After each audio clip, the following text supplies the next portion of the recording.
There's so many Canadians competing for this title. What does this mean to you and also Canadian basketball? Big. It's big. It's just showing that Canada basketball keeps growing. I mean, I feel like there's been a Canadian, NBA player in the finals for the last I don't know how many years, and then it just shows how like there's a lot of talent there. And then every time that we sacrifice our summer to play with the national team, it prepares us for a whole season. And then I'm happy that there's a lot of Canadian on the stage right now. And what message do you hope to send out to those fans in Canada watching you guys? To enjoy. I mean, obviously we represent our teams here, but at the end of the day, we represent our country as well. So it's going to be really fun. So they should enjoy it. Lu, I know, and you're the best defense in the league and all that stuff. You or Caruso or whatever can guard Halliburton or Siakam or whatever. Do you think the Pacers are worried about that? I mean, we've been a good defensive team all season, and then that's the thing that we're really about. So I don't know what they're worrying about, but I know on our side is we really good on that end of the floor. So we'll keep doing what we're doing and then make everything tough. And then that's been our identity all season. And don't let them run, right? Obviously, yeah. I mean, you know how they play. So so obviously, we gotta get back and make sure we communicate on that end of the floor. My last one. Do you think they have an answer for Shea? I don't know. We'll see, but I don't know. Yeah, we'll see. Yeah, I don't know. Thank you for this, Mike. Mark has always been very, has always been really positive about your role and in almost building the backbone of this team. Shea, obviously your teammates. What did it mean for you to get that public recognition as a All-NBA defender? Yeah, it was good. It was good, honestly. I feel like the work I've been doing on that end of the floor has been the same for the past years, and then it's good that I finally got recognized for it. I give a lot of credit to my teammates and this whole team of the success that we had. But I'm happy I got recognized for that. And that matchup potentially between Andrew and Shea. I mean, Andrew's a pretty good defender. You saw him all last summer. How do you scout that? I mean, Shea's a tough coverage, so I don't know what plan they got, but it's going to be hard, obviously. But Shea will be ready for anything that they throw at him. And did Andrew impress you as a teammate this past summer, as a defender, as a guy who can kind of get into Vince's body? For sure, yeah. I mean, I've been playing against Drew since I was in high school, so I kind of know what type of a defensive player he is. But it's been impressive to see him up close this past summer. Lu, what makes Alex Caruso such a special defender, and how does he make life easier for you when you guys share the court? I mean, he's a leader. He's vocal and he plays really hard. And then whenever you have somebody on the court that plays like that, you just want to do the same thing. And he communicates really well on the floor. And then whenever AC is out there, you'll feel it. And then it's been huge all season. Mr. Dort, Agent Zero with AP Media. What would you say the most valuable lesson is you learned so far in the finals run? We haven't played a game yet, but we're ready. It's gonna be a big challenge. I mean, we work hard to get to this point. Obviously, we playing a really good team, so we just gotta really execute our stuff and go out there and compete and play hard. Lu, has it got better as the playoffs have gone along? Are you a better playoff team than you were a year ago? I would say so. I mean, we've gone better from every series we've been through. Especially the Denver one. It's a series that we had a lot of emotions, and that went all the way down to Game 7. But I feel like we've gone better from every series for sure. Là, est-ce que c'est possible de redire en français à quelle fois c'est spécial pour le Canada d'avoir 4 joueurs en finale, puis particulièrement pour toi, d'avoir un autre Montréalais d'origine haïtienne qui a grandi à Montréal-Nord, ta relation avec Ben? Ouais, c'est vraiment spécial. Comme j'ai dit, il y a beaucoup de talent au Canada. Puis, comme les dernières années, ça fait plusieurs années qu'il y a beaucoup de Canadiens qui sont en finale. So, on est vraiment content d'être ici et capable de non seulement représenter nos équipes, mais représenter le Canada aussi. Puis, pour le fait de Ben aussi, c'est le fun de jeunes Canadiens haïtiens qui sont ici aujourd'hui en finale. C'est sûr que ça montre aux jeunes que tout le monde a une chance, vraiment. Si tu travailles fort, tu peux arriver à n'importe quel stage. Puis, on est ici en ce moment, puis on est fiers. Est-ce que tu t'attends à ce qu'il y a beaucoup de tes proches qui soient ici pendant les finales? Quel groupe de gens est-ce que tu attends? C'est sûr. La famille, nos amis, le monde qui nous supporte depuis le début, c'est sûr que nos proches vont être ici. Mais à la fin de la journée, moi, en tant que joueur, je suis focus au match. Je vais pas vraiment m'occuper de mon monde qui vient me voir. Parle-moi de ta dernière année sur le plan personnel. Toi et Shea, les deux, vous avez eu votre plus grosse reconnaissance. La même année, vous avez vécu les Jeux olympiques ensemble, vous êtes en finale. C'est comment de partager absolument tout de votre carrière en même temps, puis d'un peu vivre vos plus beaux moments simultanément. Ouais, c'est vraiment cool. C'est sûr qu'on est là, ça fait vraiment longtemps. On a eu des vraiment mauvaises saisons. Ça, c'est bon de voir comment on s'est vraiment amélioré en tant que joueur et en tant qu'équipe en même temps. L'année qu'il a reçu son MVP, cette année que j'ai reçu mon first team. So, on est vraiment content, puis on sent qu'on peut encore faire plus. So, on a hâte de voir comment les finales vont se dérouler. What's the key to From the- generating turnovers against a team like Indiana that does such a great job taking care of the ball? Just be greedy like we've always been. Play hard, compete. I know, seeing whenever we got a chance to get on the loose ball, we'll do it. It really states our identity. I mean, we play hard defense, and whatever happens.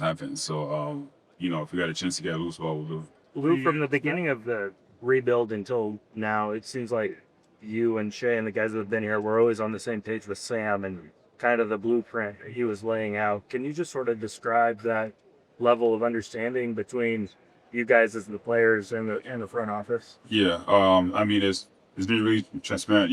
The communication has been really good from the start. I mean, it's never going to be easy, and you never know what to expect. But at least if the blueprint and everything is set up, I mean, we have the best chance to get where we want to go.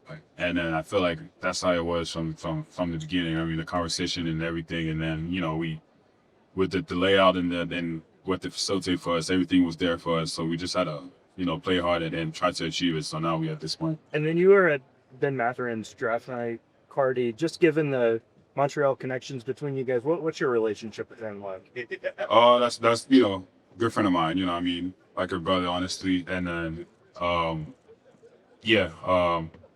support him a lot. I'm really happy for what he's been doing throughout his career. So now we at this point where we got to compete against each other. Well, it will be really fun.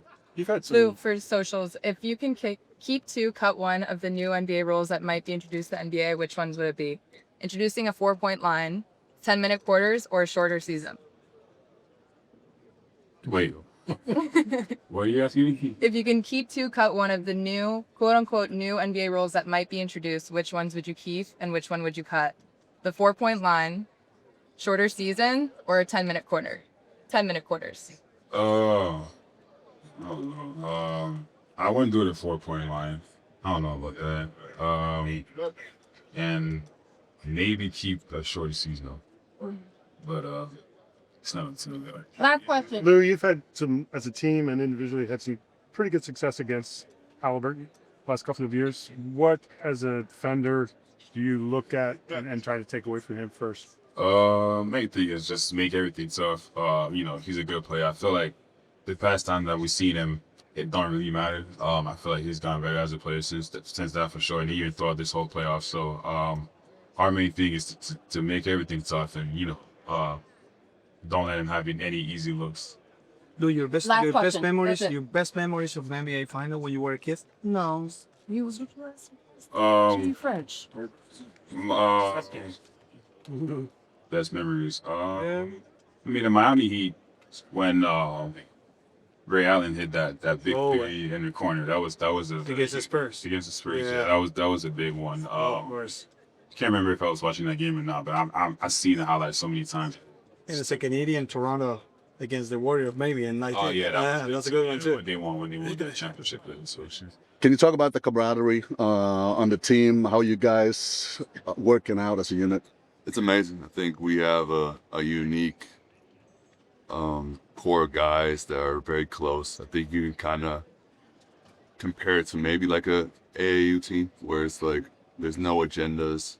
Yeah, we know the NBA is a business, but we're so supportive of each other now. I think you find that a lot in the NBA. So I think that's what makes us pretty unique in that sense. And people talked about this year might be the year where you guys clicked, and obviously it seemed like it. What happened over the last couple of years? I mean, I've only been here for 1 year, so yeah. But I mean, ever since I got here, again, it starts with Sam, how he puts everyone. He built the right culture, and so it's easy to come in fit right in, and he also finds the right people to build that culture. And yeah, I mean, I think we just have a great group of guys, a competitive group of guys, and that's what makes everything click. The right answer would have been you. The right answer would have been you. Mark talked about how you guys were going to get a lot better as the playoffs went on. And it was going to be a growing opportunity, but yet it's an opportunity now to win a championship. How do you guys balance those two? And do you feel like now it's sort of a grab this opportunity with both hands? Yeah, I mean, I think we do a good job of just focusing on the present moment. We have a 0-0 mindset, I think. But again, we also take stuff from past series. I think Denver series probably helped us the most, to be honest. I think Denver series, there was games we should have won, but they just didn't execute at the end of the game. So I think being in those situations, going through those things together, helped us then get better. But again, we have to come in. We have to, like Mark says, go hunt again, go be that dominant team, and don't take anything for granted. Is there a decision when you came here? Yeah, I mean, I think this was it was very. I mean, OKC was a team where I looked at and I thought I could help them a lot to get to this next stage. I think again, you can't skip steps, and so I wasn't going into the season that, hey, we're gonna be in the finals, we're gonna do that. I knew we had to go through the steps and get to where we at. But I think we did a good job all season, just having that 0-0 mentality, getting better each day, but then also doing it as a team. So yeah. Art, it's just your background. I mean, a guy who won a G League Finals MVP, and I think Pascal's got that on his PRC as well. But to get to this level, you know, some guys come here as stars, other guys got to work their way up. And maybe how does it contribute to have to go through a journey like that? I think that was one of the first things. I think after we got to we won the conference finals, I was talking to my wife about, I was like, I think 4 years ago, I was in the G League Finals. So now, being an opportunity to be here, having a big role on this team, I think it's something special. And I think also a lot of different guys that are maybe in the G League, or maybe the guys that are fighting for minutes, could kind of see my journey and kind of build off that, and know if you just put in the hard work and you do the right things, it can definitely change. Take a guy like Pascal. How does it form you to kind of go from that to for a championship? Yeah, I think, being in the RGB system, I think they didn't really love him because I think they beat him in the finals. So yeah, I think again it's cool, but then you also see what the G League can do for a lot of guys. I think him being in a G League, then also winning a championship, I think he's done a great job in his career too. What was the toughest part of your journey before this, and did you ever say, man, I might go overseas? Yeah, I think the mental part of it. I think everyone comes into the league. Before you were the guy, and I think especially my role, I had to figure out my role. I had to figure out how can I get on the court, how can I help a team. And I think the biggest thing for me as I took accountability why I wasn't playing, I think the worst thing you can do is blame other people while you're not playing. So I really just sat down, watched a lot of film, watched a lot of Draymond. I think just he helped me a lot defensively and just kind of helping me get better at that, because that was one of my weaker points why I didn't play. So how much does that check hit different now, and how much you appreciate it now? It's definitely a lot different than my G League check back in the day. So definitely a lot better. You guys played a ton of great offenses throughout the Western Conference playoff. What is the challenge that Indiana posed that's a little bit different from them? I think just the pace. I think that's the biggest thing. Knowing, yeah, they're a great team, but I think the main thing we have to focus on is just their pace and how we're gonna handle that.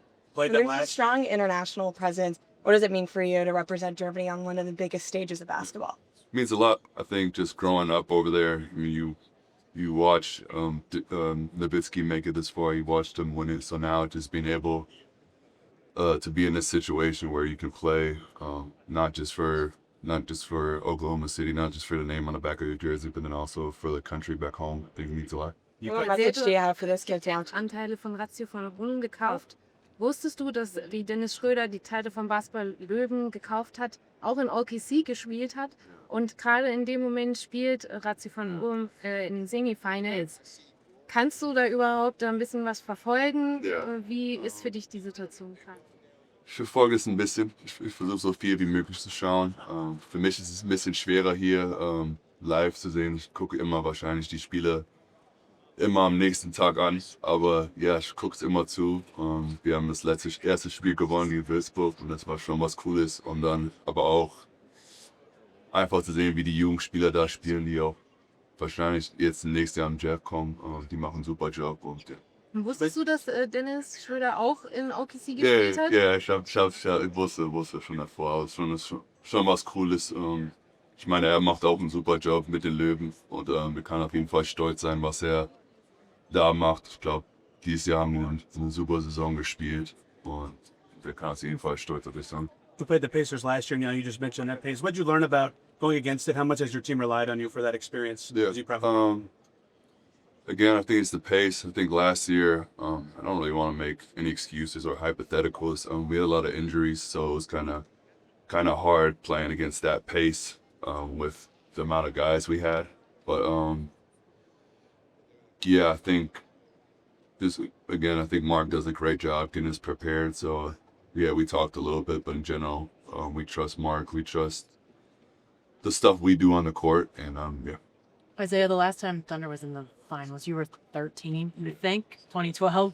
Were you watching at that point? What do you remember of those Thunder days? I think it was a fun team. I think just growing up, Kevin Durant was one of my favorite players growing up. So I was always kind of watching the OKC team.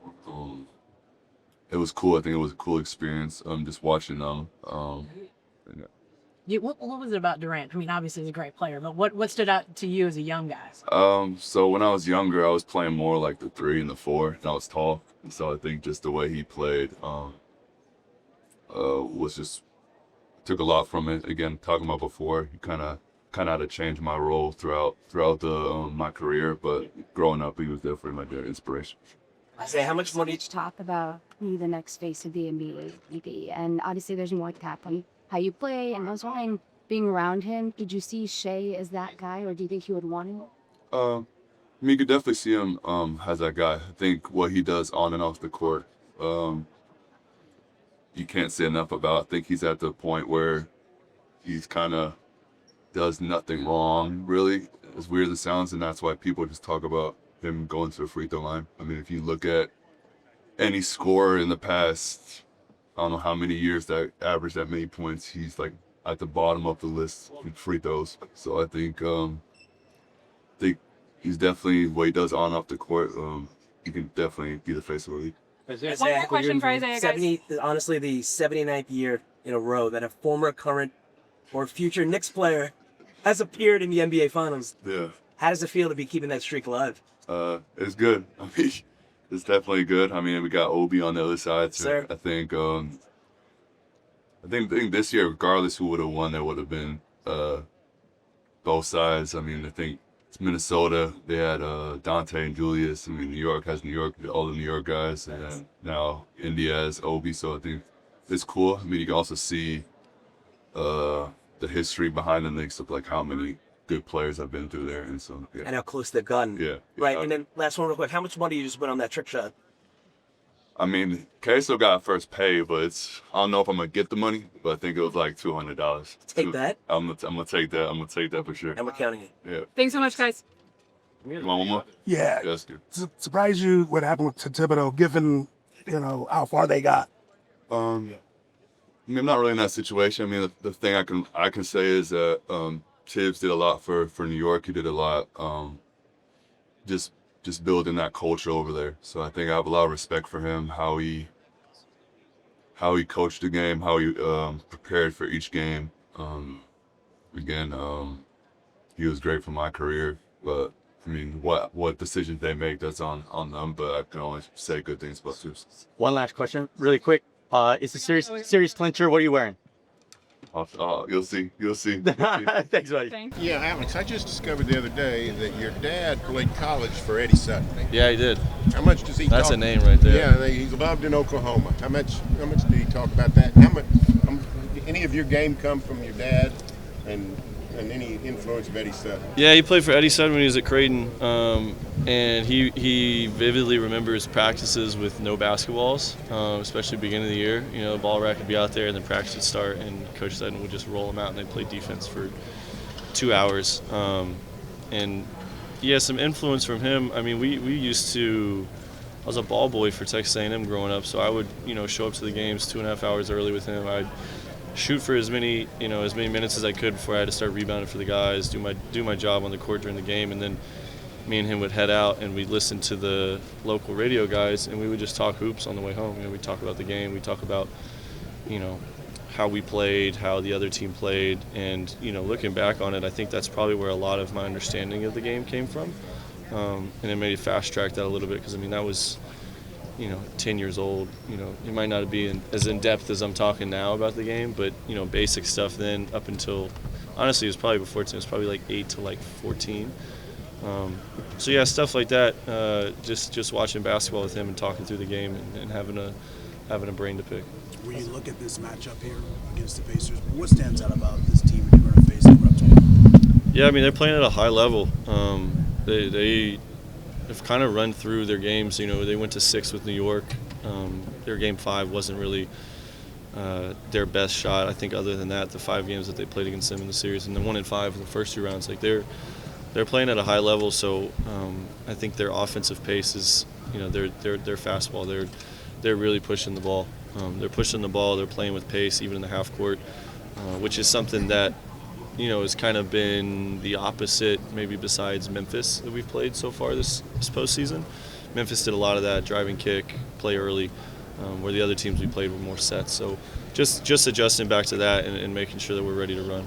As a great defender yourself, what can you tell us, on Lu Dort and what it means to this club? Yeah, Lu's a phenomenal defender, obviously. That is without question. I think everybody knows that here. Great that he finally get recognized for that and get his first team all defensive selection. But he's the, we talk about on our team main engines, and usually that means, you know, Shea, Dub type players for the other teams. But for us defensively, like, Lu is our main engine. Like, when he's into the ball, he kind of sets the pace for us defensively. And however his energy is, whatever his physicality is on the ball to start, kind of sets the tempo and dictates how the rest of us play. So he's a great influence on this team. And then obviously, you know, his offense has come around. He's gotten better each and every year, and to where he's now, I think he shot 40% this year on a lot of attempts. Like, that's hard to do in the NBA. Like, that's not something to be overlooked. What makes you so effective at creating turnovers? It's been a theme throughout your entire career. When you're on the court, the defense has an incredibly high defensive turnover rate relative to when you're not even on the court. So just what goes into that for you this season and throughout your entire career? Yeah, I think it starts with just competing, relentless competition. Like, you got to want to get a stop every possession. You got to want to have pride in not letting the other team score, letting your guy score. A lot of it stems from that, but then also just an understanding of the game. Like, I've gotten to play around Hall of Fame players, be coached by Hall of Fame players, coaches. You know, just stealing stuff from them and getting a deeper understanding of the game and anticipating what actions are about to happen. You know, knowing plays that other teams like, knowing how other players play. You know, like there was a play against Jokic in the first game where they run a baseline out of bounds play, and I knew that if I kind of bluffed and jumped at him, he would try to quick pass it to Gordon, and he ended up just throwing it right to me. Whereas I don't think I could make that play, you know, 3, 4, 5 years ago. So just being really competitive and then trying to learn the game. You know, you learn tendencies and you're able to anticipate stuff. And Alex, you've obviously been on a championship team. This team's so young, but not just embracing the opportunity in front of it, but really grabbing it. Do you feel like the guys have sort of seen what is possible here and are really sort of headlong going into that? Yeah, I mean, we've talked about it within ourselves the whole year about, you know, what our ceiling is, and when we play at our best, you know, we're a really tough team to deal with, and you know, I think I might have been not coasting a little, but I obviously don't play at this playoff level intensity through the regular season like nobody does. It's impossible to. But I think once I got onto this stage and I showed the guys, because I don't think I really showed them, you know, this level of intensity and effort and, you know, concentration on the details. through the season. And I think once they saw that, they were able to kind of pick up on that. But a lot of that too is like, we talk about we're a really young team, but we're a really mature team for how young we are. Like we have an emotional understanding of situations. We have an ability to learn and to improve off of mistakes or off of, wins and successes, which is not an easy thing to do for anybody, but let alone, a young team. So, you try to give me some credit and I'll take a little, I guess, but you got to give credit to these guys for having the ability to get better, the ability to understand and have the comprehension to know what's going on. Alex, do you remember back to when you were traded from Chicago, what your reaction was that day, and did you envision this? My reaction that day, it threw off I was about to go to the golf course. I was about to go get some practice in, so I was like, low-key, I was like I wasn't upset, but I was like, okay, I got to make a bunch of phone calls now and talk to people where I was going to miss out on my practice session. But I was excited just, from a standpoint of I knew the people in this organization for the most part. Like I knew how Sam operates. I knew how Mark operates. I knew, the PR team is the same. A lot of the strength and training team is the same from when I was in the G League. So I knew the type of people, and I was excited just to get here and start a new chapter with a really good team and great people that I kind of had a rapport with. Alex, were you aware that Donnie was a ball boy and it was a ball boy for the Pacers back in the day? That's where he got his No, start? I didn't know that. Yeah. That was a couple years ago. Can you just express kind of what he means to this team and the impact that he's had with his whole group? You said Donnie? Donnie, yes. He's Reggie's ball boy. We gotta find a picture of that. Someone somewhere surely has found a picture of that. Yeah, I mean he's like the man behind the curtain. He kind of makes everything run and keeps us moving. And he has a stoicism to him. To just kind of like he's a calming when he talks. It's very calming and it kind of keeps everybody in line. But he has a competitive side too. There was a time, I think in the Denver series, maybe game 3 or 4, where we're coming back to the locker room and it's everybody, from Sam to a couple of execs to our trainers and they're all like high-fiving us, telling us, and like after game 4 we won and Donnie is like, he's amped, like he is hyped, and like I hadn't seen that side of Donnie before, and I think that just goes to show like the organization hires people that kind of all align with the same mindset, to help everybody do your best and all that, but at the end of the day, like deep-rooted competitiveness in this team. Alex, one for socials. If you can keep 2, cut 1 of the NBA rules that might be introduced, which one would you keep and why? Introducing a 4-point line, 10-minute quarters, or a shorter season. Oh. I gotta keep 2 of those. Mm-hmm. Keep the 4-point line. I don't like changing the season. We'll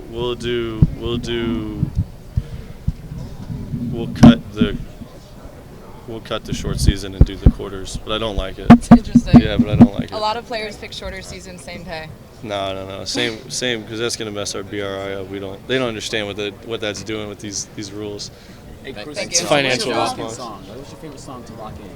My lock-in song, honestly, this depends how much adrenaline I have going this playoffs. Like whenever I'm in kind of like a normal, like stable mood, I've been listening to a lot of Gunna. Yeah, some of the guys have put me on that, but like if I have too much adrenaline, I'll like listen to like Adele. Adele? Yeah, because I have to like bring myself.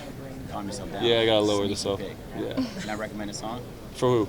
For Adele? Oh, for me? Yeah. For what? What is it? Chief Keef, Finito. Yeah, that's see. Classic. I'm gonna have to. Classic. If I listen to that for game 1, I'm gonna be. You're gonna foul out. Yeah, for the first half. First half, I'm gonna foul out. Thanks, guys. That's Let's it go. for Alex. Hayes, if you had the chance to sit courtside at any NBA Finals in league history, which one would it be? Oh, if I was. If you had the chance to sit courtside growing up, any NBA Finals in history, which would it be? Probably Cleveland Warriors. What game? Oh, jeez. What game was it where Kyrie? Yeah. Of course, Game 7, baby. And then one more real quick. What was the one time when you first saw that Chet viral moment back in the day when he crossed Steph and then he had that crazy finish? Describe exactly how you felt the first time you ever saw that, not knowing you'd be teammates. I was like, no shot to 7-footer. Just did that to Curry. That was crazy. Appreciate it. It's obviously been since 2012 for this organization to be here. Take me back 13 years to Cason. What do you remember? What were you doing last time this team was here? I was going to school. I was definitely watching the games. You know, seeing Russ, he was one of my favorite players growing up. Just, you know, tearing the rim down every chance he had. You know, my friend, his favorite player was KD. So, you know, we was watching them, you know, just, yeah, that was cool. Fun moments. Someone told me you played for a Thunder team when you were a kid, right? Yeah. Yeah? Yeah, that was our name, Thunder. Same number. Let's say you get to the series clincher. You're about to raise the Larry O'Brien trophy. What shoes are you wearing? Whatever GT cuts I got on. Thanks, buddy. Yeah. Cason, just for you personally, coming into the NBA and getting to this moment, have you reflected all on just kind of what this means for you as a player? Definitely. You know, I was talking to my brother about, you know, just us going in the backyard playing and, you know, watching some of the finals. Then, like, at a timeout, commercial break, we go in the backyard and just try to do something scene. And, yeah, it's just we've dreamed of moments like this for a long time. To actually live it out.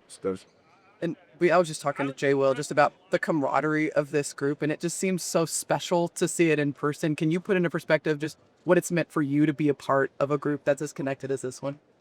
It's wonderful. You know, we all want to see what's best for each other. And, you know, when the whole team has a mindset like that, it's easy to, you know, play together and play for each other. When you found out that Caruso was joining the team and then iHeart, what was kind of going through your head? Like, okay, this we're going in the right direction. What was it? Said we had more help on defense. Knowing AC, you know, just flying around, defender, all defensive teams. Like, I knew that I would be able to learn a lot from him. Didn't expect to have this type of relationship with Hart, but you know, it's been great having him around. Are you used to this type of experience? You dealt with it at the Vegas Cup, and then of course All-Star, and then now here you are again, probably ×4 from All-Star. Definitely, you know, it's the same type vibe, just more people, more intensity, more lights, more camera. Cason, what is it about this group that allows you guys to, you know, cut through the noise and distraction surrounding these sort of games and events and allows you to kind of be focused when you're out there on court? I'd say our competitive spirit. You know, we all want to compete at a high level, and, you know, we all want to win games. So when we all have that same mindset and we all know the biggest goal, and we all know what we're trying to achieve, then that's how we all know that we're all going to be able to block this all out when you get top buckets. Cason, the Pacers obviously like to run even after made buckets. Like, what's the biggest key to help you guys in transition? Just matching to the closest guy, really. You know, stopping the ball. Everybody says they're no man in transitions. Cason, in practice, who guards Shea the most on your team? One of the coaches. Yeah, Devo, he works with Shea a lot, you know. Give him a lot of credit, you know, he does his thing. Is his scouting report on stopping Shea any better than anybody else who has to guard him in No, real game? He gets buckets on him just like anybody else. Is he allowed to guard Shea any harder, you know, feel any more physical to like make the challenge a little tougher? Yeah, I do. In the summer, you know, I try to, you know, get at him a little bit, you know, see what he got, see what he's been working on. AJ, you good? You want a question? Well, yeah, my chats, they're all picking questions right now. Give me 1 second. I have a video here. He's a little more shook than I am. So this is from pre-age, and I kind of promised to show you. What are you thinking? You can go back and forth. Yeah, let me see this. So it's Hartenstein shooting. Yeah, and there's another ball right there. Yeah, and that. Yeah, that basketball definitely touched it and stopped it a little bit. So it shouldn't count? Yeah, it doesn't count. Yeah. Hartenstein was pretty short. Yeah, that's because he had some extra emotion with him. Yeah, but any other day we're reshooting that, and that's what's gonna happen. What makes Alex Caruso such a special defender? The way he flies around, you know, his instincts take over. He doesn't overthink it. You know, he does. If he's gonna gamble, he's gonna gamble. Right? He's gonna go. What have you learned from him? I've learned that, you know, sometimes you do have to gamble and take those risks instead of just being, you know, solid. Agent Zero from A&P Media. Would you rather 96 Bulls, 2017 Warriors, or 2015 Cavs? 2015 Cavs. Wrong. Jason, your rookie year, what was your reaction, if you remember, to seeing, like, coming back from a road trip, the first time you saw fans waiting in the airport for you guys, 1, 2, like late at night? I know it's a tradition here. What do you remember about sort of seeing that for the first time? Was that surprising to you that many fans would be waiting for you? It was definitely a little weird, you know, coming from Kentucky. We had fans waiting on us, but like it wasn't 3 in the morning, like. But it was something that I got used to after time went on. Like, you keep seeing it over and over. You say, okay, they're gonna be waiting to get there. Is there any interaction between the players and the fans at the fence, or is it so you wave or you acknowledge them at all? Definitely. Sometimes, you know, people assign stuff, you know, give them a wave if you're not signing. Yeah. What are you expecting from fans game 1? Oh, I know they're gonna come with it. They're gonna be loud. They're gonna be ready. They're gonna have a lot of energy. It's been a while. You get anxious to play? It definitely has been a while. A little anxious, ready to go play. It's been a week. It's been a while. Cason, you've had a number of big poster dunks. What's been your favorite one?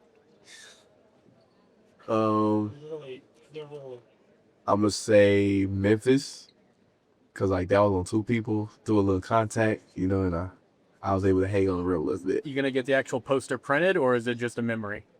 No, I'm gonna get a few of those posted around the house. Cason, how you doing? This is for NBA Latin America. Do you say you're anxious? That could be worse for Indiana. Those 8 days of resting. They got rest just like we did, so they're gonna have energy and come with it too. I'm sure they're ready to play. All your teammates told me that the worst thing you can do is let them pace with that pace fast and all that stuff. What other aspects of the game is concerned about Indiana Pacers, about your defense, right? Yeah, I mean they're fast and they have a lot of guys that can score the ball, but you know we have a lot of one-on-one defenders who, you know, we guard our yard, so it'll be a good game. When you lock up with Tyrese, what's job 1? I know he proposes a little bit of a different problem than some other lead guards. When you're like, what's your first thing you're looking to take away when you got to deal with him? Everything. I go into every matchup the same, you know, just trying to take them out, trying to take the ball from them. Do you have any last question in the NBA? Does anyone else have a question? Yeah. For socials, if you can keep to cut 1 of the new hypothetical athletic rules that might be introduced to the NBA, which one did you pick? So, sorry, if you could keep to cut 1 of the new hypothetical rules that they might introduce in the NBA, which ones would you keep? Introducing the 4-point line, 10-minute quarters, or a shorter season? Cut. Shorter season. And I get to keep 1? You can keep 2, cut 1. Yeah, keep 4-point line and keep 10.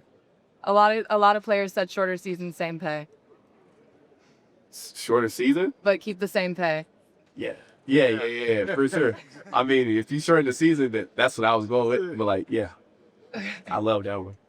Gotcha. Thank you. They can cut the 4-point line if that's the case. Super quick, NBA when you were a child, NBA final favorite in your memories right now. Last. Favorite finals memory? Yeah. Probably Ray Allen back pedal to the 3. It was crazy. Against San Antonio? Yeah. That one? That was beautiful. Thank you. Thank you. This might be easy. If no one has Hey, questions, I'm Isaiah. gonna let them leave. Isaiah, you're from sort of a small town America, Fort Smith. Yes, sir. Not big markets here. How cool of a deal is it for two of the smaller markets in the NBA to be in the finals? I mean, I think it's cool. I think it just attests to anybody can, make it to this point, putting in the work and all that. Me personally, it's really cool because I'm from, like you said, a small town. I'm only 3 hours away from there, so my family gets to come and enjoy these moments with me. So just stuff like that, I will always cherish moments. This is a journey that we've been grinding on for a long time, and so just to be here is a good feeling. What makes Alex Caruso such a special defensive player? I think it's just his will to win. I think you can see it out there. Just he's gritty, and he's laying it out on the line every night, all 48 minutes. Every minute he's out there on the court, he tries to make a difference, and he does a hell of a job at that. I think just he's a leader. He leads with his voice, and he leads by example. So, SAC. How has he helped you personally? Oh, what was that? How has he helped you personally?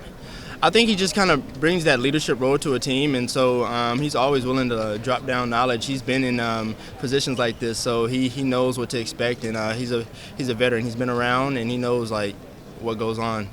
Isaiah, people may not know, you went to high school with Jay Will.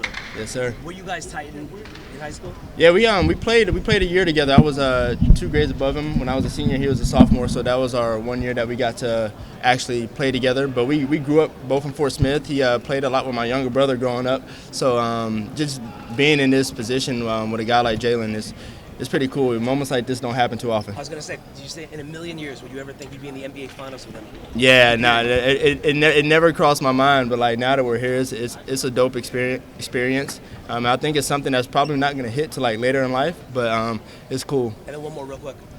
Could you describe the first time you ever saw that viral clip of Chet in high school crossing over Steph and then hitting him with that crazy shot? I mean, he's a baller. I mean, this is what he does. I think anybody that dedicates their life to the game is capable. And so just seeing something like that, obviously he's 7 feet tall, but he's always had a tight handle. I was like, yeah, he's going to be skilled. He's going to be nice. Ajay, the man. Yes, sir. You go back to Fort Smith pretty often with Jaylin. You guys have boot camp. Jaylin has one of the things. Actually, always. How important is it for you guys to give back to that community and represent it? It's very important.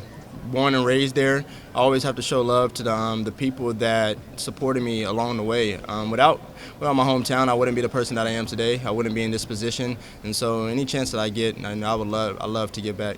Just curious to know what you remember about the last Thunder team that made it to this point with Russ and KD and Hartenstein. An energetic group. I mean, they were lively. They went out there. You knew that they were on a mission. They played hard, and they were fun to watch. What have you guys learned most about yourselves through the playoffs so far that's helped you get to this finals and think you guys can win it all? I think our ability to grow each and every moment, each and every game. We take everything as a learning experience, and so in doing so, we get better after each game. And I think that's something that's kind of helped us along the way throughout the entire season. Is we never settle, we never get complacent, and we just want to keep rising. I talked to Coach Burnett today. Yeah. He said that he would open up the gym for you on the holidays, Christmas, Thanksgiving, and all. You're always out there working. Just can you kind of tell me what went into getting to this point for you?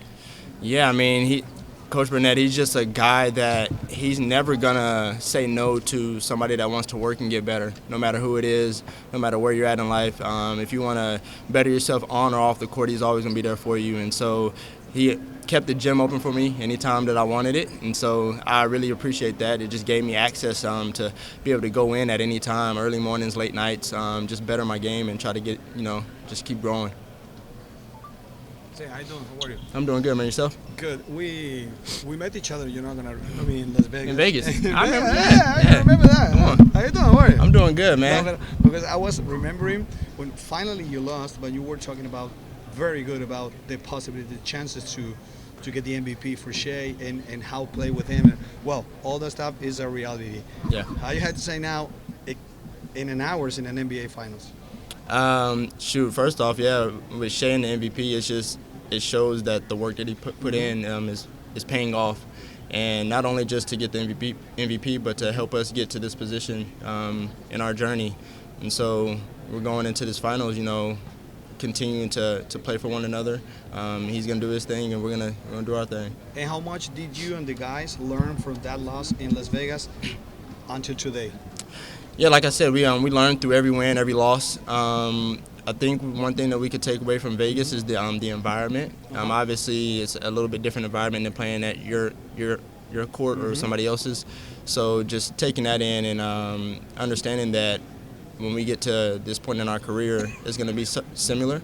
And once that ball tosses up, it's basketball. It's the same game for 48 minutes. Okay, two more super quick. The worst thing you can face against Indiana, which one you can imagine it could be? The worst thing we could face? Yeah. I mean, about their virtues, right? Obviously, they're a very fast team, so I think we have to really hone in on the fact that they're going to be fast-paced in transition, and we have to play our brand of basketball. And last one, do you remember any NBA final favorite from your childhood?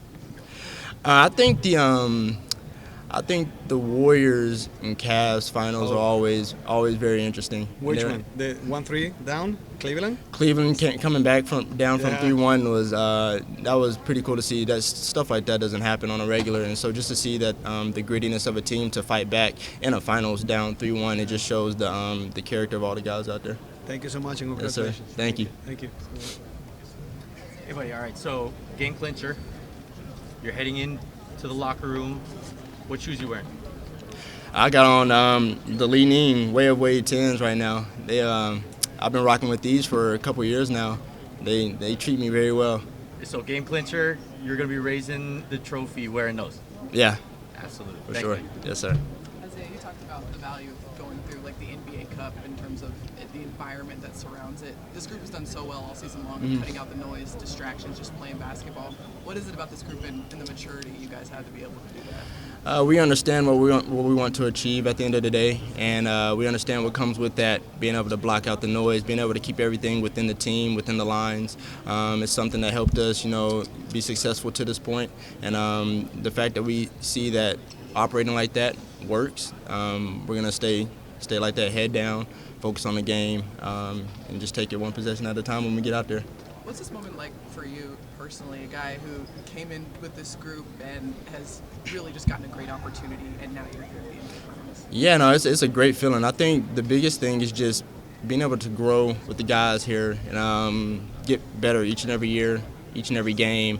It's a very happy moment for me, but it's a very happy moment for like everybody else. I like to see everybody else's success and just them achieve what they want to achieve. And I think we are here because we have a like mind, and we're going to keep pushing that way. Isaiah, is there any difference between the approach you guys have had for the first 3 rounds, playoffs, finals, mentally, physically? Has Coach said anything different?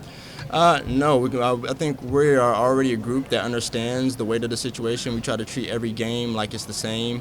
We're a team that builds through consistency, and so staying that way is what's gotten us to this point. So we're gonna, remain to operate that way. Yes, sir. Yeah, and we don't get a lot of NBA finals with 2 of the smaller markets.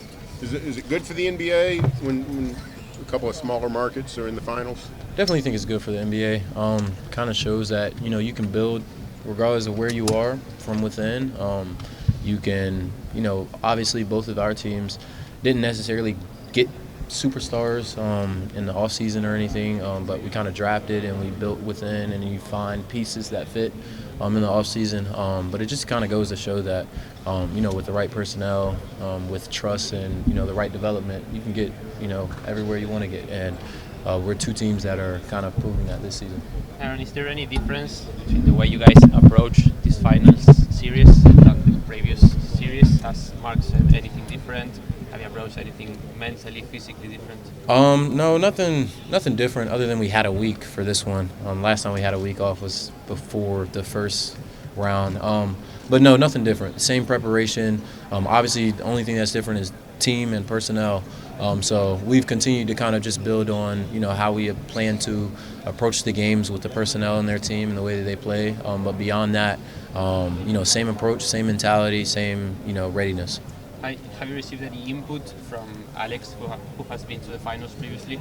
how to approach this, the media, all the media that is here and stuff? Yeah, I mean, obviously his experience is something that all of us kind of take heed to. We've heard him, in his journey and the time where, he won his championship, just kind of like, what it was like for him and his team in the locker room, on the court, their approach going into the series. And, we've been able to kind of, take that and make sure that we're kind of, using some of the same things. But we have a really, good team when it comes to, understanding and readiness for all of those things anyway. Appreciate it.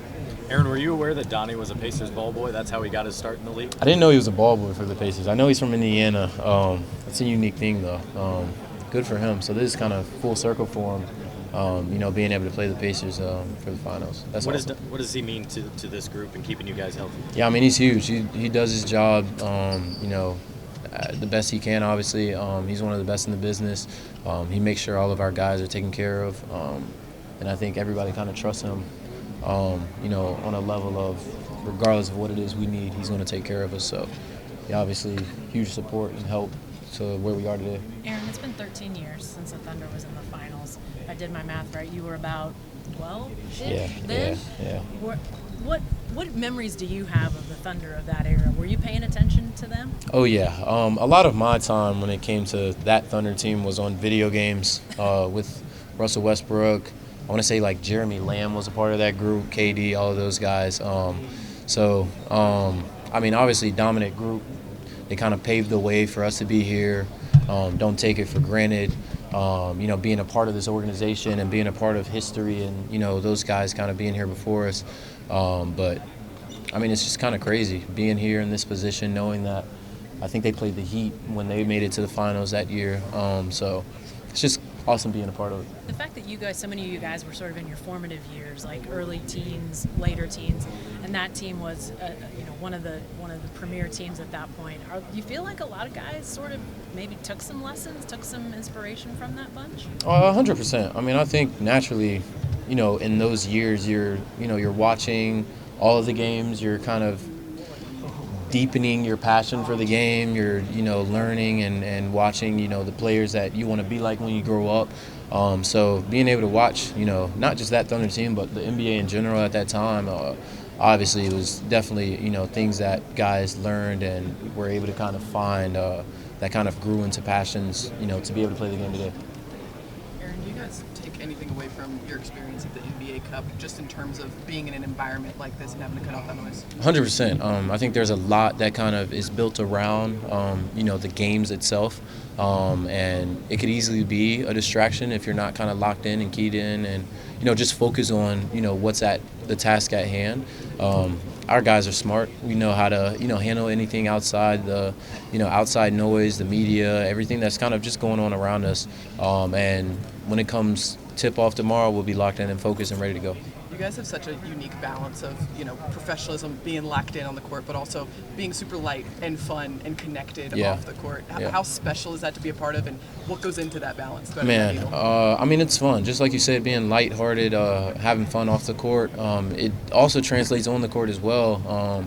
Obviously, we're locked in and focused and, playing in a different mentality, but it's still fun being with each other. It just creates different memories, different bonds, which kind of just adds to our team chemistry as a whole. Aaron, your minutes have been more up and down in the postseason than in the regular season. Is that a big adjustment, or is the way Mark runs the season, is it just you're just ready? In my 4 years here, all of my minutes have been up and down. So not a big adjustment, not an adjustment at all, truthfully. Whatever it takes to win is what I'm ready to do, and our team's done a good job to this point, so whatever it takes. Do you like Kenrich doesn't play, and then all of a sudden he's instrumental in Minnesota? Jay Will, same in Denver. Do you guys know, hey, this is going to be my series, or is it just a surprise to everybody? No, it's a surprise. There was one game in the Timberwolves series where I didn't play. I didn't know I wasn't going to play, but I didn't play. But we won the game, and then the next game I played. So anything can happen. It's anybody's series, and everybody just is ready to go when their number is called. And I mean, that's the group we have. They want to do whatever it takes to win, and when it's time to go out there and play, they're ready to go. Aaron, this has been an organization known for its patience. No quick decisions, nothing rash. But you guys now have an opportunity to win an NBA championship, and that feels like sort of a grab it when you got it. Is that? Yeah. And obviously you guys have had to have that mentality through the first 3 rounds of playoffs. But how does that play out in the locker room for you guys? I mean, our control is all just going out there and playing one game at a time. But credit to our organization and our staff. They've done a good job just kind of being patient and trusting our development and trusting the guys to be ready to go when, the ball goes in the air. In terms of us in the locker room, guys are just ready to go. Guys are ready to play, not really thinking about, the process up to this point. But now that we're here, obviously you want to take care of business and get the job done. So just trying to continue to kind of stay focused on one game at a time. But obviously can't take for granted, the journey that it was to get here. Speaking of the journey for you, I'm sorry if you've been asked this already, but going from the 55th pick to a two-way player to now competing in the NBA Finals, have you reflected at all on your journey and how you've gotten to this point personally? Yeah, obviously had the time to reflect, thought back on it. It was a dream. Now I'm living the dream, and I'm here. So, I'm living in the present day, and I'm here today. So just looking forward to playing in the games and hopefully taking care of business. 2 more questions. Aaron, can you complete Chet's phrase? 54 from Trey Ball is OD from Hang. He said Hang Pools or something. That's right. Yeah, that's OD. Aaron, what would it mean? You're one of the few guys who doesn't have a nickname on Basketball Reference on this team. What would it mean to get the man who say basketball on your basketball reference page? That'd be pretty cool. Hopefully they do it. ¿Cómo estás in Spanish? Perfectly. You? Hola, ¿cómo estás? Ah, bien, yeah, that's good. Muy bien, right? Muy bien, Yeah, very well, muy bien. I took Spanish 1 in high school. You have one class. Yeah, just one class. Okay. Funny, relaxed, anxious, nervous. How do you feel right now? Right now, grateful. Super grateful. Grateful that I'm in this position I am. Trying to take everything in. As a kid, you grow up wanting to be in the NBA Finals. When you're in the backyard saying 3, 2, 1, you're dreaming that you're in the NBA Finals. So I'm just super grateful that I'm able to be here today and able to share this opportunity with my teammates and family. When we watch it on TV, it seems like you enjoy a lot one of the best points of the team, who is defense. Defense, stealing the ball and running. Is that one of the you enjoy most? I mean, play defense all the time, all together? Yeah, playing hard. I think our team is so connected, 1 through 5, 1 through 18, 15, whatever it is. We're also connected, and when we're out there playing defense, it just brings energy. It brings energy to the whole team, and it's easy to bounce the energy off of each other. And when the ball moves around, you get the ball moving around on offense, you're flying around on defense. It's a bunch of energy, and it's fun being able to go out there and play hard with your teammates. Last one, can they have someone to stop Shea? I don't know. We'll see. We'll see. For now, nobody has the answer. Yeah, we'll see. Thank you so much. Yeah, thank you. Since you've been Shea's teammate, is there anything that maybe was underappreciated in this game or is just really unique from the offensive skill sets of other guys around the league? I wouldn't compare him to anybody else in the league because I think he's his own player, but his balance is crazy. To me, that's what I think is crazy. I don't know if y'all know this, but sometimes Shea will do a step back and he'll hit his knee on the ground, and his knee will bleed or his tights or leggings will get a rip in it because his knee is on the ground, and he'll stay up. And just his balance to me is one of the best things of his game, and it helps him on the offense and defensive end, and I think it's really unique. What is the most unique thing about this team and this town? Like the people who are getting at the airport after road trips. What stands out about this market that maybe your peers around the league in other cities, maybe it's not quite as tight? Yeah, just how connected everybody is. I think you see our team, you see how connected we are, but I think that our whole community is connected. Regardless if we're winning or if we're losing, I've been here for 3 years now, and the amount of love that we're getting right now when we're in the NBA Finals is the same amount of love that we got my rookie year when I was here. And they're there regardless if we win at the airport, they're regardless if we lose. They continue to support us, and I think that just shows how this community and how this team is as a whole, that you're just connected family that supports each other regardless of what's going on. Maybe your rookie year, they're waiting there late for you guys. Yeah, they were there my rookie year as well. There's a follow-up to that on the Oklahoma City Bombing Memorial Museum. I'm understanding that everyone who comes to the Thunder organization pays a visit there. What was your visit like? What do you take away from it? And, you know, what did you sort of glean and what that means to how strong this community is?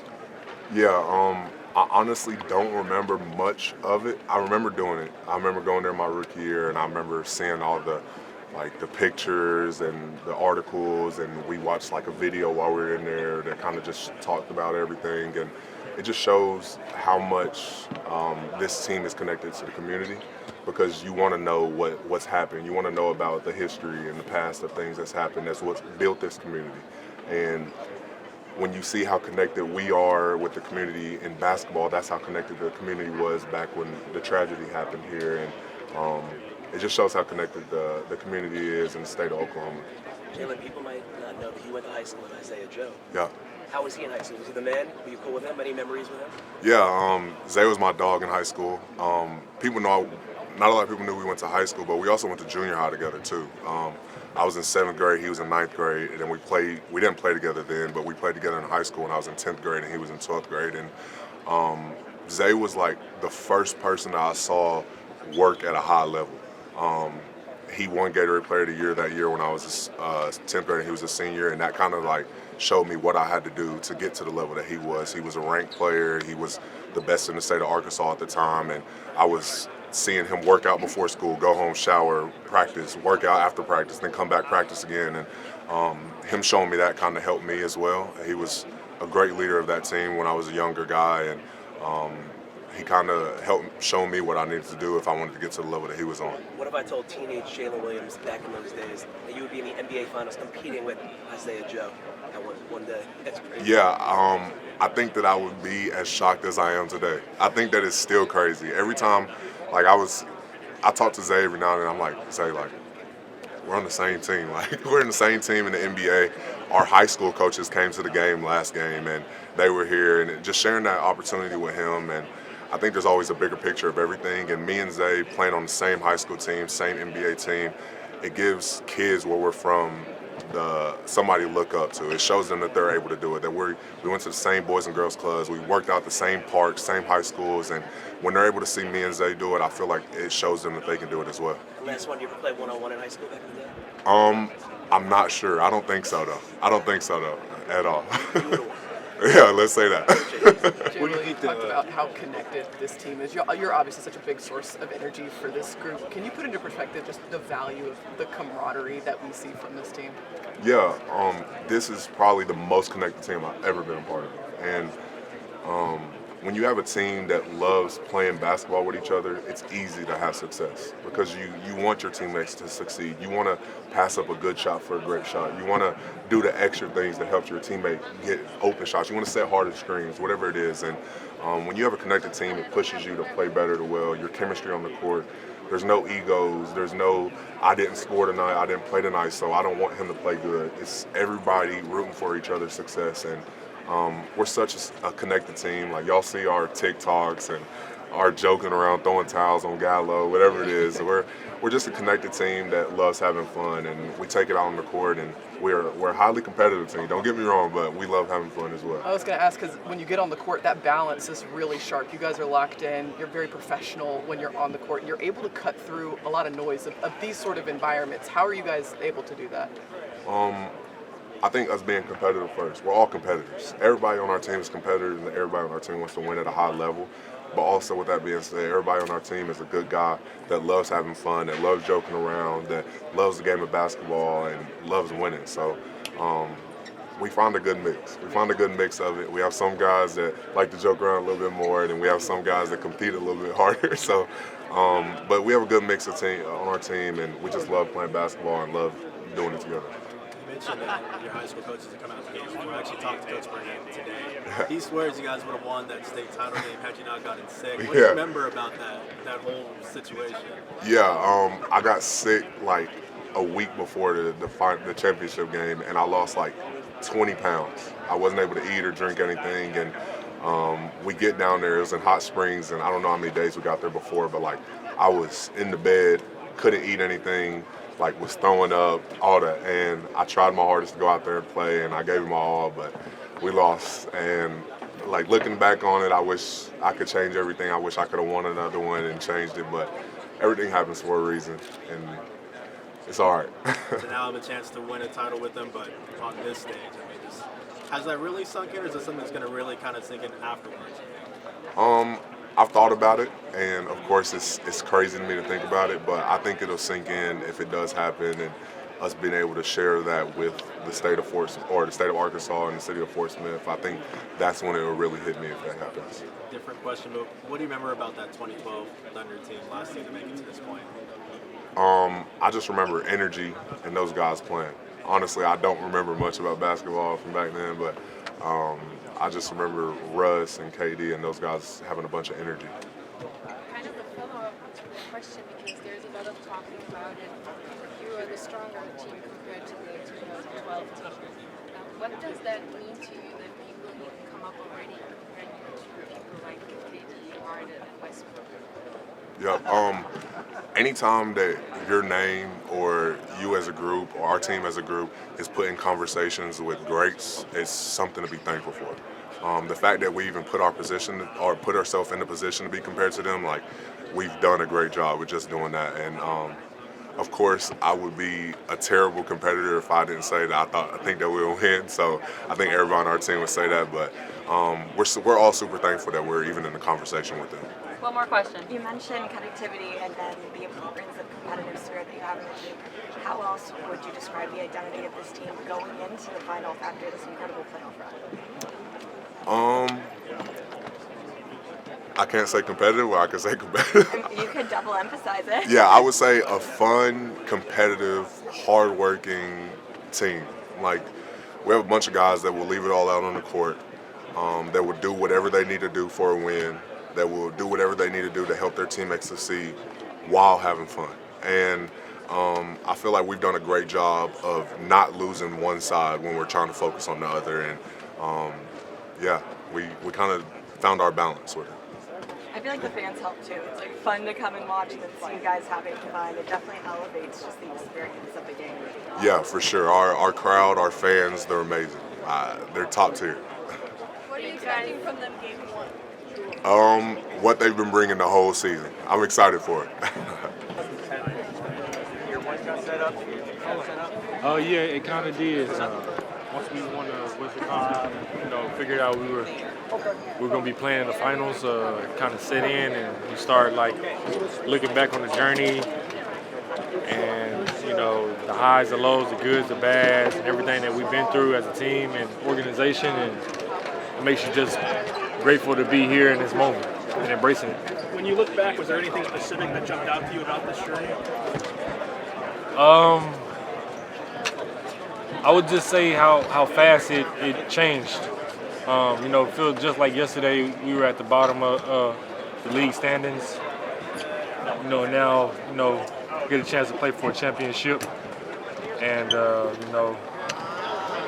that's been the biggest thing for me. How fast the turnaround has been. First time in 13 years, obviously, that this team has made the finals. What do you think back to most, during that time 13 years ago about watching that Thunder team that didn't play against the Yeah, that was like for me, 13. That was like high school, senior year. I think back and I think of all the guys who played here. The KDs, the Russ, Harden, and those guys, and I think back to like that brand of basketball and kind of set the foundation for kind of where we're at today. Kenrich, you've been with this team through some rough years. You've been on through this long journey to get to this point now. What were some of the things foundationally that you guys were building during those early years that you feel like you guys could use in these moments right here that have helped you? Just discipline, building good habits, continue to have good character through all the losses that we had. We had multiple game losing streaks, so it kind of builds character. I've been with Coach Mark now for 5 years, so just seeing how he builds daily on the habits. The little things that we do that you see in the game show up. The box out, the two-hand rebounds, the communication, the help defense, all this stuff that you see is basically kind of, it started 5 years ago, or maybe even earlier than that, before I got here. You mentioned building good habits. One of them is like cutting out all the noise that surround a game and just being very present in the moment. Just you guys have done that so well all season long. What is that about this group and that maturity you guys have? Yeah, we're a tight-knit group. I think we kind of know what's at stake, and we know what's coming with this. Being here on this level, and the organization has done a good job of preparing us for this moment and for moments like this. And also, I feel like the NBA Cup helped us a lot for moments like this. And now it's just time to play basketball now. Is there any difference in the approach for a first-round series, conference finals, than the NBA finals, mentally, physically? How do you see it? Yeah, mentally, physically, it's the same thing, man, as the first round. The game plan might change, but mentally, we still got to do our stuff and what makes us great as a team. And physically, same way. We got a chance to get some good rest over the last couple of days. So, like I said, man, we're ready to go. What makes Alex Caruso such a special defender, and what have you learned about him this season as his teammate that you didn't know watching him from afar? Man, he's definitely, the thing I've learned most about him is that I didn't know is how good of a leader he is. He's very, very vocal, and that's something that our team needed, and he's been a great addition with that. And defensively, he's just all over the place, man. He's one of those guys, like, you definitely want on your team, but you don't want to play against. He's just a dog, man. Every day he puts the hard hat on and goes to work. So it's been a pleasure to be able to compete with him. When you say he's very vocal, is that just in practices, in the film room? Just how is he vocal? Yeah, everything, man. Like everything you just said. Practices and shoot around. It could be in the film room, on the bench, before, after games. He's been super vocal, and I think part of that is him winning a championship with the Lakers and knowing what it takes, to go get one. So, yeah. Thanks so much. Being a kid growing up, just thinking about where you are right now. Yeah. I see a smile on your face, but what does that make you feel like? Man, I was just talking to somebody. I was like, man, it's like we dream of these moments. We watch all the finals. For me, it's a blessing to be here. I'm super grateful that God put me in this position, and it's something that I don't take lightly, because you never know, when it can come back around again. So you want to make the most of it. But people say you got to cherish these moments, and I hear you say that too. But how do you do that? I mean, how do you know what you're actually experiencing right now, except that it's NBA history? I'm not sure, man. I haven't played in the finals, so I'm not sure, but we'll find out, and you can ask me after the finals. Appreciate it. Everybody talks about the depth of talent on this team. One guy that's not playing is Topic, who's been out all year. I'm just curious, have you seen him work? Do you have a scouting report on how good he could potentially be? Oh, man, he could be very good. He could be very good. Just watching him, recover back from his ACL injury and, being on the court with him for a little bit. Like, I got to play with him just a little bit, and he has a very, very bright future. Hey, Kenrich, how you doing? How you doing? How are you? This is for NBA Latin America. I know you know some words in Spanish. I know that. Hola, ¿cómo estás? Ah, yes, you got it. How you doing? How are you? Doing well, doing well. Are you excited, anxious, relaxed? What's your feelings right now? 24 hours before an NBA final. I'm anxious. I'm ready to go. I would say that. I'm ready to play. We had a few days off now, and I'm like, all right, man, it's time to get this thing going. So that's how I'm feeling. And how do you handle 8 days resting? Spend time with my family. Get to spend more time with my family, my babies, my wife. And it's more rest time, more recovery, and more time to focus on the opponent. Okay, two more super quick. The best thing about to take care of Indiana, what's going to be, because they will have to suffer your defense. Yeah. Don't turn over the ball, the points in the other hand, blah. But what do you have to take care of Indiana Pacers? Transition. Transition game? defense. Okay. Yes, sir. Yeah, because they are fast. Fast team, very fast team. Good, very good offensive team.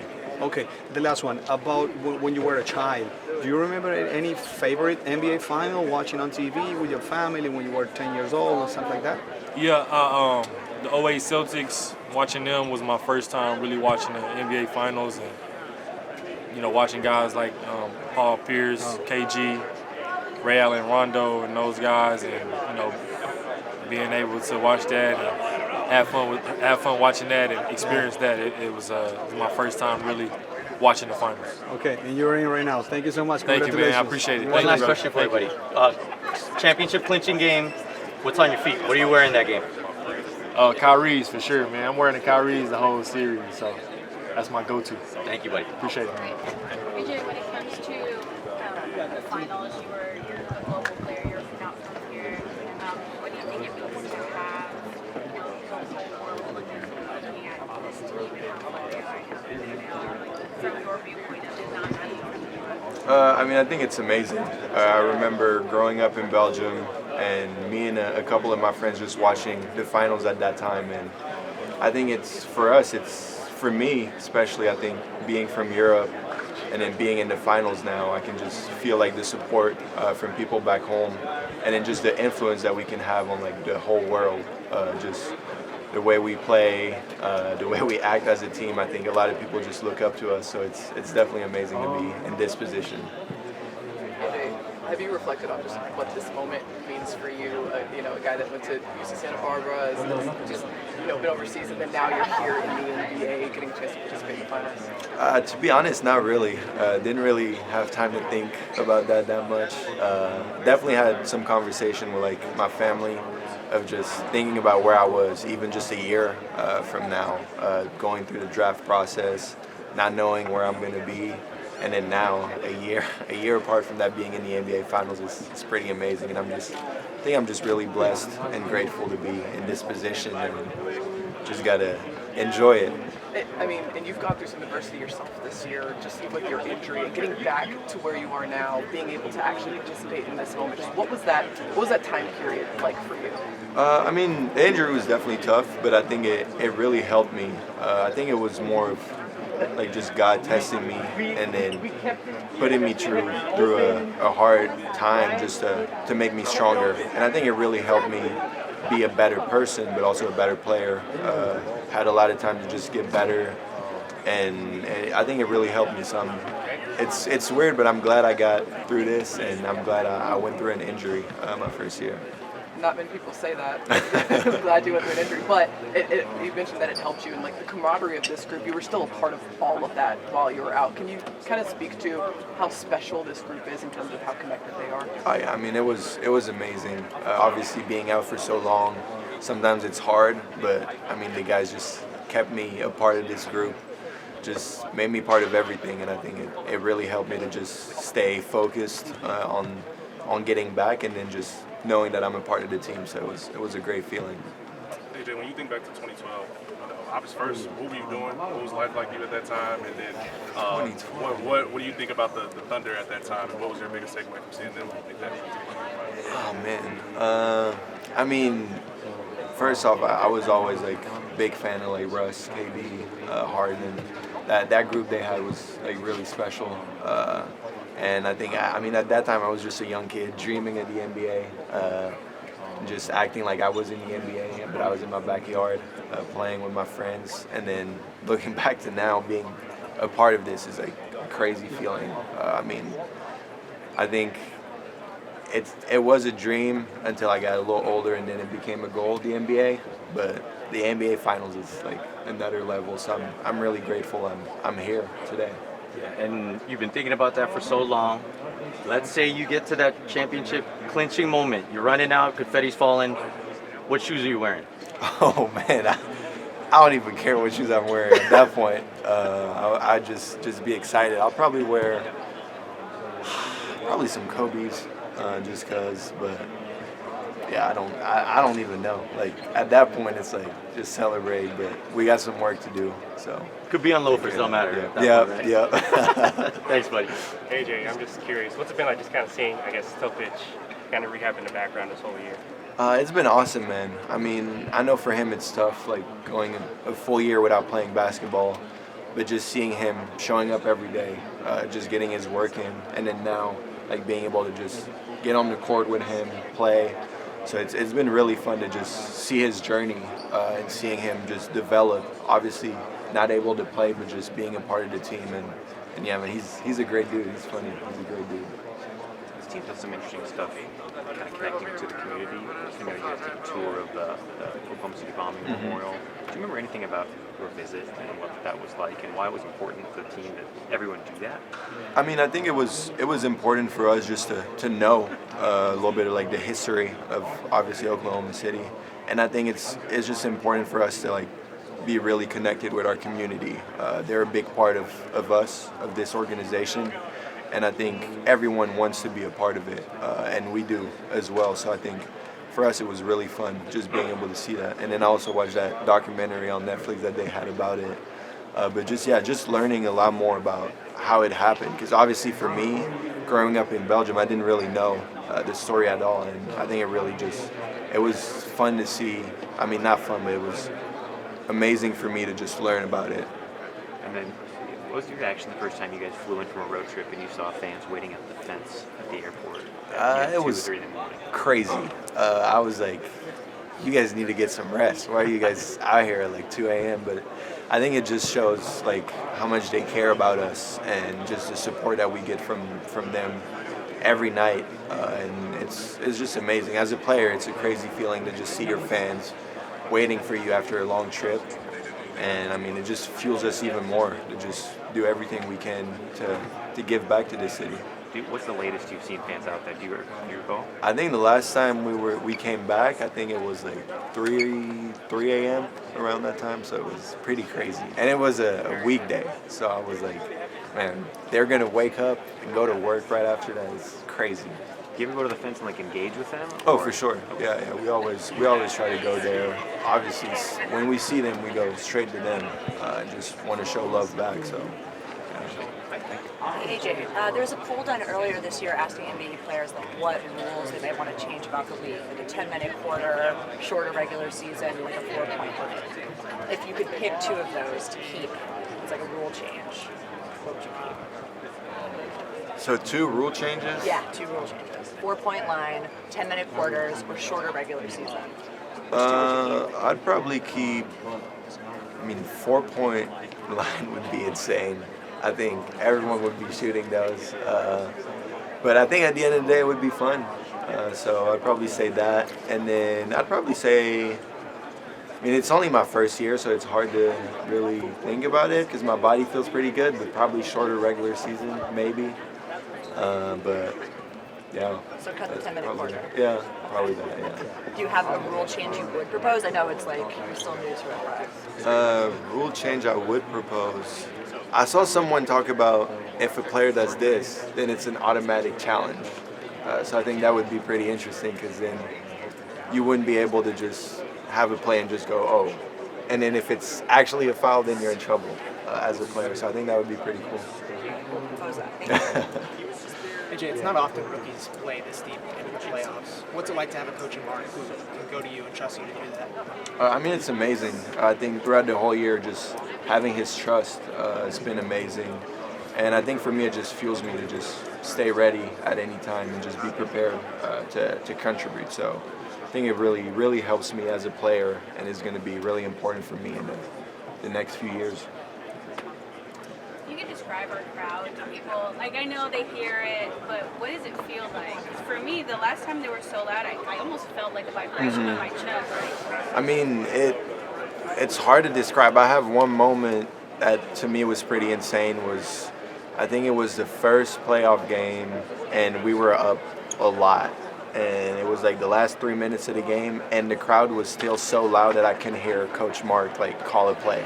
So we were on the court and we don't know what we're supposed to run because it's way too loud. So I think how to describe it is just insane people cheering for their team. I'd say that. AJ, that viral moment back in the day where Chet crossed Steph Curry, a young Chet, and then finished with that crazy finish. Remember the first time you saw that? What was your feeling like watching that? I was like, Not knowing you're going to be teammates, by the way. I was like, how is it possible to have a 7-footer move like that and cross Steph Curry up? Like I was like, this is probably not real. It's a fake clip. And then once I got here and I saw him play, I was like, okay, this was real. Like this actually happened. Are you seeing him doing like unicorn stuff like that? Oh, he moves. Yeah, he moves crazy. Chad moves crazy. He moves like he's a guard. So it's crazy to see. I wish I was a 7-foot could move like that because it's crazy. And then one more real quick. Who's the one Thunder player that you'd want to be stuck sitting next to on the team playing for the remainder of your career? Oh, man. There's a few. Who would be the most interesting? Who would pass the time? The funniest and probably most entertaining would probably be Jay Will. I think it'd just be a really fun ride. And I'll just be laughing the whole time while he's just saying whatever he wants to say. So it would be fun. And who would be the last one you would be stuck sitting next to? The last one, I'd probably say probably Oos because I don't like him. Oos. I don't like Oos. Oos might see this though. I don't care. Something that you can remember from the first day of the practice that you can remember that you can say, "Oh, this team is going to make the finals." It's hard to tell. I don't think there was ever a moment I was like, "Oh, we're definitely going to go to the finals."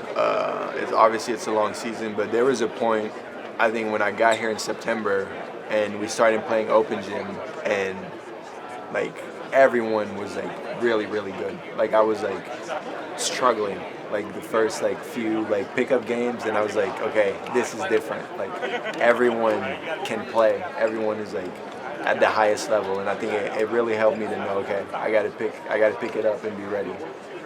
Something that you can remember from your favorite final before you were a professional player? I mean, there's two. I think Ray Allen, corner 3, when he was with the Heat, that was pretty crazy.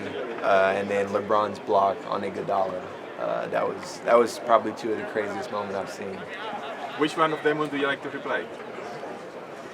Man, probably LeBron's block. Yeah, probably his block.